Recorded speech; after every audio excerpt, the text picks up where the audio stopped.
Lucas Oliveira adalah namanya.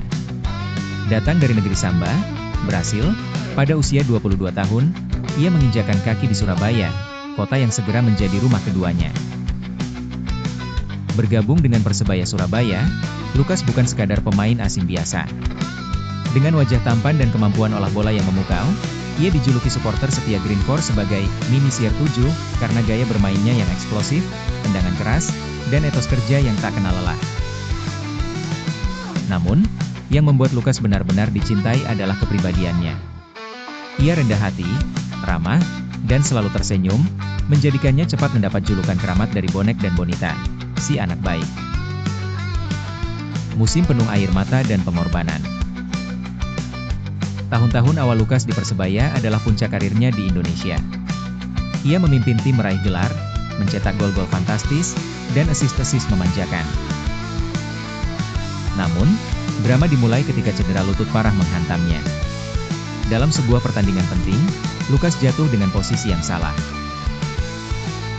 Diagnosis dokter memvonisnya harus menepi lebih dari 1 tahun, sebuah pukulan telak bagi pemain yang sedang di puncak karirnya.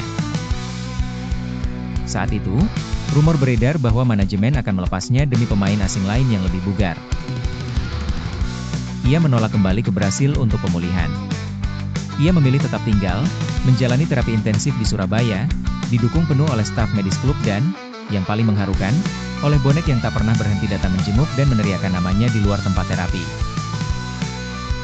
Saat aku ingin menyerah pada rasa sakit, aku teringat sorakan mereka. Aku tidak bisa mengecewakan si anak baik yang mereka cintai, bisik Lucas pada dirinya sendiri. Dia kembali ke lapangan lebih cepat dari perkiraan, tetapi penampilannya tak lagi sama.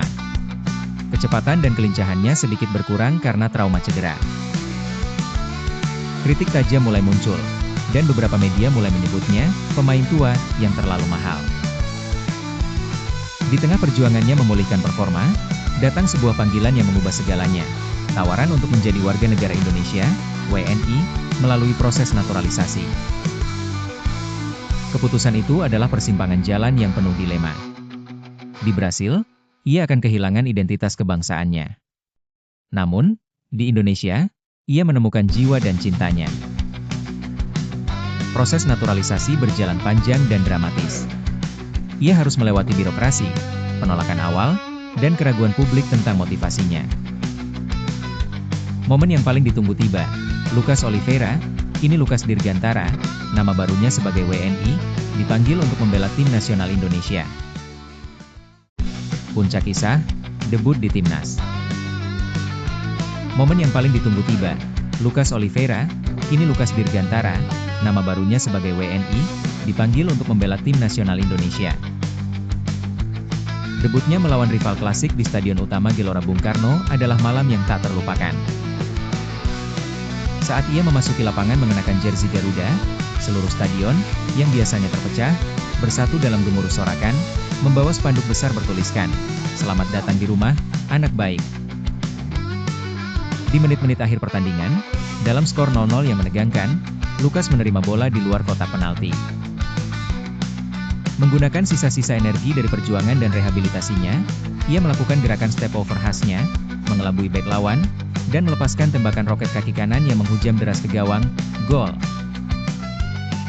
Stadion meledak. Air mata Lucas tumpah. Bukan hanya karena gol, tetapi karena ia tahu, di malam itu, ia telah menyelesaikan perjalanannya. Dari seorang pemuda Brasil yang tampan, menjadi Mini CR7, kesayangan bonek, dan akhirnya, menjadi seorang Garuda yang mencetak gol kemenangan untuk bangsa barunya. Lucas Dirgantara menjadi simbol perjuangan, pengorbanan, dan bukti nyata bahwa sepak bola adalah tentang cinta, bukan hanya tentang uang dan kebangsaan. Kisahnya adalah inspirasi abadi tentang menemukan rumah sejati di tempat yang tidak pernah Anda duga.